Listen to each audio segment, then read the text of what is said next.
So now that I've jointed a square and flat edge, I need to create a parallel edge. And I could do this a number of ways.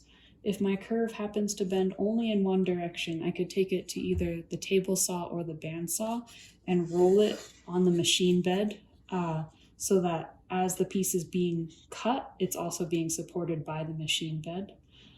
For this particular piece, because it bends exactly at 180 degrees, if I try to cut this on my bandsaw, I actually start to hit the bandsaw guard at the top of the piece.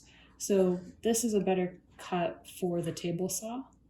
Normally I feel more comfortable cutting wider pieces on the table saw because then I don't need to use a push stick at all. But for this one, because it's narrower than 3 inches, I've set up my featherboard as sort of auxiliary fingers. So I put my featherboard at an angle right up to my blade. I've spun the blade to make sure that it's not actually going to engage with the featherboard. But basically I'll have support into the fence right up until the moment of my cut.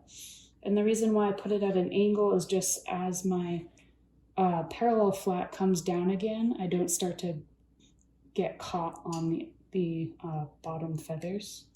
So I've taken a few practice pushes through the table saw here, watching the edge of my piece to make sure it's in continuous contact with the fence, and also just keeping in mind the height that my blade is set at.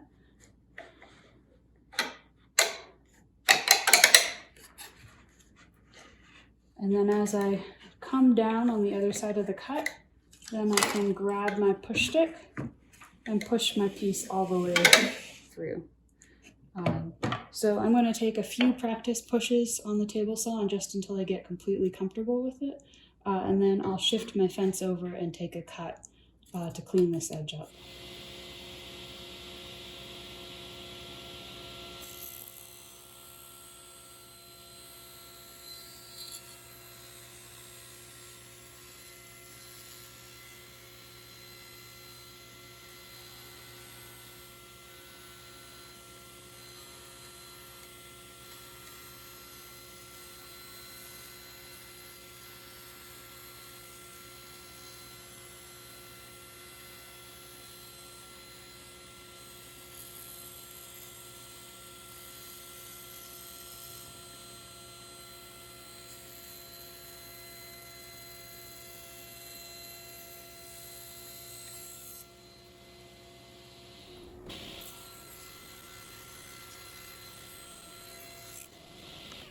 Okay, so as you saw, I was able to make a parallel cut on the table saw by rolling it through and having my featherboard support me right up until the moment of cut.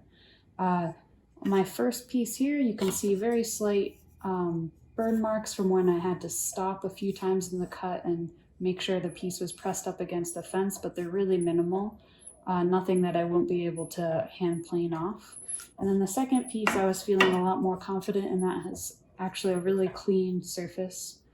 So both of these are now ready for me to put on a sled and square up these ends or to start marking out joinery. I should also mention that before I rolled these over the machine bed surface, I made sure to completely clean off this face so that there weren't any chunks of glue or anything that could interfere with the face being in continuous contact with that machine bed. That's going to be really important.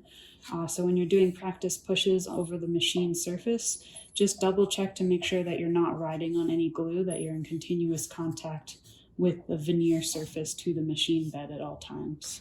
This is the lamination that I first made on our one-part mold demo, and I jointed one edge flat and square.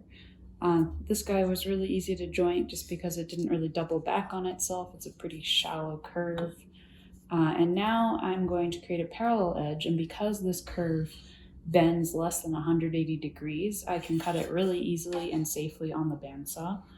So I'm just going to keep my eye the whole time right on the fence, making sure my lamination is hugged up against the fence so I get a nice parallel cut.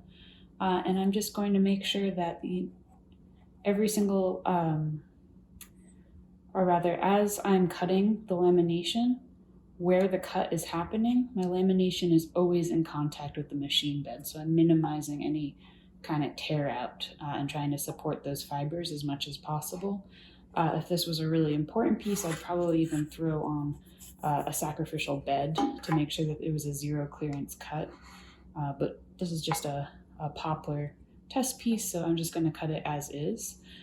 Then to clean up the bandsaw marks, I can either take my hand plane to it, or I could run it once over the joiner to clean up the surface.